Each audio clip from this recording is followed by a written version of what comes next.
মধ্যেই নতুন আত্মঘাতী ড্রোন শাহেদ-107 উন্মোচন করেছে ইরান। দেশটির ইসলামিক রেভলিউশনারি গার্ডস কর্পসের মহাকাশ বাহিনী সোমবার এই ড্রোন প্রকাশ্যে আনে। সোমবার ইরানি সংবাদ মাধ্যম মেহের নিউজ এজেন্সির এক প্রতিবেদনে এই তথ্য জানানো হয়েছে। প্রতিবেদনে বলা হয়, শাহেদ-107 একটি মানববিহীন আকাশযান যা আত্মঘাতী হামলার জন্য বিশেষভাবে নির্মিত। এটি পিস্টন ইঞ্জিন চালিত এবং 1500 কিলোমিটারেরও বেশি দূর উড়তে সক্ষম। মেহের নিউজ জানিয়েছে, ড্রোনটির ছবিও প্রকাশ করা হয়েছে। এর দীর্ঘ পাল্লা এবং নির্ভুলতা একে কৌশলগতভাবে গুরুত্বপূর্ণ করে তুলেছে। বিশ্লেষকদের মতে, এই ড্রোনের ঝাঁক দিয়ে যদি একসঙ্গে ব্যবহার করা হয় তবে তা ইসরায়েলের বিমান প্রতিরক্ষা ব্যবস্থার উপর মারাত্মক চাপ সৃষ্টি করতে পারে। বিশেষজ্ঞদের ধারণা, শাহেদ-107 ইরানের সামরিক প্রযুক্তিতে একটি উল্লেখযোগ্য অগ্রগতি এবং ভবিষ্যতের যুদ্ধে তা গুরুত্বপূর্ণ ভূমিকা রাখতে পারে। প্রতিবেদনে আরও বলা হয়েছে, ইরান ও ইসরায়েলের মধ্যে চলমান উত্তেজনার প্রেক্ষাপটে এই ড্রোনের উন্মোচন আঞ্চলিক নিরাপত্তা পরিস্থিতিকে আরও জটিল করে তুলতে পারে। তবে ইরান জানিয়েছে, শাহেদ-107 কেবল প্রতিরক্ষামূলক কৌশলের অংশ হিসেবেই ব্যবহৃত হবে। ইসরায়েলের হামলায় ইসলামিক রেভলিউশনারি গার্ড বেকার এর নতুন শীর্ষ কমান্ডার আল সাদমানি নিহত হয়েছেন বলে দাবি করছে ইসরায়েল। মঙ্গলবার এক প্রতিবেদনে এই খবর জানিয়েছে ইরান ইন্টারন্যাশনাল। প্রতিবেদনে বলা হয়, তেহরানের মধ্যাঞ্চলে একটি সক্রিয় কমিউনিটি সেন্টারে সোমবার দিবাগত রাতে ইসরায়েলি যুদ্ধবিমান হামলা চালিয়েছে, যার ফলে ইরানের খাতাম আল আম্বিয়া কেন্দ্রীয় সদর দপ্তরের নবনিযুক্ত প্রধান আলী সাদমানি নিহত হয়েছেন। তিনি মাত্র 4 দিন আগে গোলাম আলী রশিদের স্থলাভিষিক্ত হিসেবে নিযুক্ত হয়েছিলেন। আর উল্লেখ করা হয়, আইআরজিসির মহাকাশ বিভাগের 8 জন ঊর্ধ্বতন কর্মকর্তা তেহরানের এক ভূগর্ভস্থ ব্যাংকারে বৈঠক করার সময় মারা যান। তাদের মধ্যে ছিলেন এই বিভাগের দীর্ঘদিনের প্রধান আলী আকবর হাজিদা এবং ক্ষেপণাস্ত্র ও ড্রোন বিভাগের কমান্ডাররাও। ইরানে হামলায় সমর্থন ও অংশে নেওয়া সমস্ত দেশ ও গোষ্ঠীকে বৈধ সামরিক লক্ষ্য হিসেবে গণ্য করবে তেহরান। আত্মরক্ষার অধিকার অনুযায়ী তারা হামলায় জড়িত দেশগুলোকে পাল্টা জবাব দেওয়া হতে পারে। ইরান বলেছে, অমানবিক ও অপরাধমূলক এই হামলা শুরু হওয়ার পর স্পষ্ট হয়েছে, অনেক দেশ ও আন্তর্জাতিক পক্ষ প্রকাশ্যে ও গোপনে ইসরায়েলকে সমর্থন ও সহায়তা দিয়েছে। উদাহরণ হিসেবে জর্ডান, ফ্রান্স, যুক্তরাজ্য ও যুক্তরাষ্ট্রকে উল্লেখ করে বলা হয়েছে, তারা জেট বিমান, আকাশ প্রতিরক্ষা ও জাহাজ সরবরাহ করে এই হামলায় অংশ নিয়েছে। অন্যদিকে আজারবাইজানে ও পারস্য উপসাগর এলাকায় মোসাদ ও অপরাধ চক্রের কার্যক্রম এবং ইরানে অনুপ্রবেশের চেষ্টায় গুপ্তচর ও বিচ্ছিন্নতাবাদী গোষ্ঠীর ভূমিকাও প্রকাশ্যে এসেছে।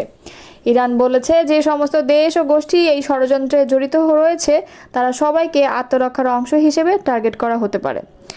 তেহরান আরও বলেছে, যে কোনো দেশ আবার যদি ইরানের হামলায় সমর্থন ও অংশ নেয় তাহলে তো ইরানি জনগণের বিরুদ্ধে যুদ্ধ ঘোষণা হিসেবে গণ্য করা হবে ও সমুচিত জবাব দেওয়া হবে।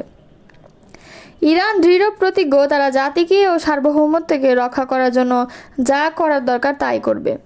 অপরাধীদের বিরুদ্ধে সম্পূর্ণ পরাজিত না হওয়া পর্যন্ত এই লড়াই চলতে থাকবে বলে জানিয়েছেন। ইরান ইসরায়েল পাল্টাপাল্টি হামলায় উভয় পক্ষের প্রাণহানি ঘটেছে, সামরিক স্থাপনার পাশাপাশি ধ্বংস হচ্ছে বেসামরিক সম্পদও। শক্তিশালী পক্ষের সংঘাত ঘিরে মধ্যপ্রাচ্যের সর্বাত্মক যুদ্ধ ছড়ানোর আশঙ্কাও প্রবল। এমন পরিস্থিতিতে উদ্বিগ্ন সারা বিশ্বের মূলত 2 ভাগে বিভক্ত। সৌদি আরব, তুরস্ক, কাতার, পাকিস্তান, ভেনেজুয়েলা সহ আরও অনেক দেশ ইসরায়েলকে উত্তেজনার জন্য দোষারোপ করেছে। তারা অবিলম্বে ইসরায়েলকে দখলদারির মনোভাব পরিহার করার পথে এবং শান্তির দিকে হাঁটার আহ্বান জানিয়ে বিবৃতি দিয়েছে, কিন্তু অপরপক্ষ ইরানকেই সংঘাতের জন্য দায়ী করছে।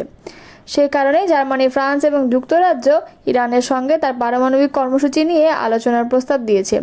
সংঘাত বন্ধে উদ্যোগটি গ্রহণ করার চাপ দিচ্ছে তেহরানকে। ফিলিস্তিনের গাজায় ইসরায়েলি হামলায় আরও 56 জন নিহত হয়েছেন। এদের মধ্যে 38 জনই ত্রাণ আনতে গিয়ে প্রাণ হারিয়েছেন। গাজার স্বাস্থ্য মন্ত্রণালয়ের বরাত দিয়ে এই তথ্য নিশ্চিত করেছে আল জাজিরা।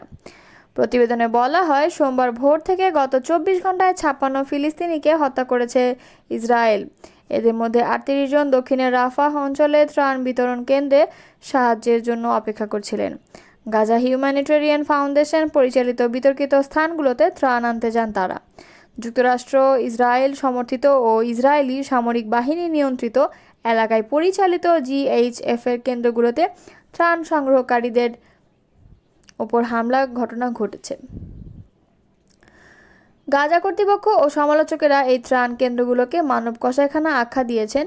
জিএইচএফ গত ২৭ মে থেকে কার্যক্রম শুরু করার পর এসব স্থানে ত্রাণ নিতে গিয়ে ৩ শতাধিক মানুষ নিহত হয়েছে, আহত হয়েছেন হাজারের বেশি মানুষ।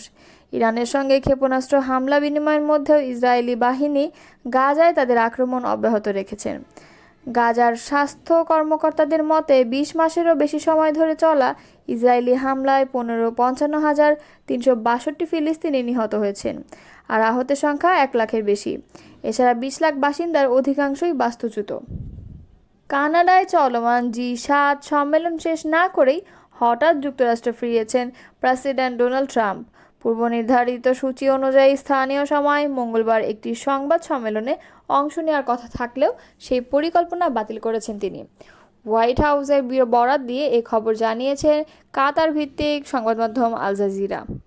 সংবাদ মাধ্যমটির তথ্য মতে ফরাসি প্রেসিডেন্ট ইমানুয়েল ম্যাক্রো সাংবাদিকদের জানিয়েছেন, প্রেসিডেন্ট ট্রাম্প অন্য বিশ্ব নেতাদের সঙ্গে আলোচনায় জানিয়েছেন ইসরায়েল ও ইরানের মধ্যে সম্ভাব্য আলোচনার একটি পথ উন্মুক্ত হতে পারে।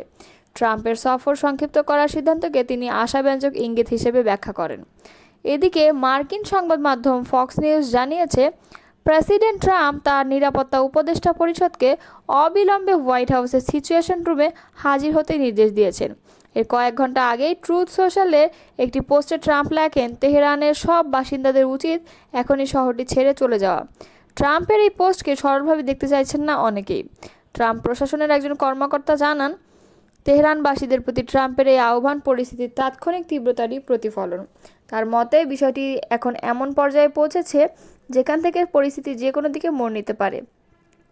এমন পরিস্থিতিতে যুক্তরাষ্ট্রের সম্ভাব্য সামরিক ভূমিকা নিয়ে ওয়াশিংটন জুড়ে বিভ্রান্তি দেখা দিচ্ছে। প্রেসিডেন্ট ডোনাল্ড ট্রাম্পের ঘনিষ্ঠ সহযোগীরা বারবার সামাজিক যোগাযোগ মাধ্যমে স্পষ্টভাবে জানাচ্ছেন যে যুক্তরাষ্ট্র এই যুদ্ধে জড়াতে যাচ্ছে। এমন সব খবর ভুয়া।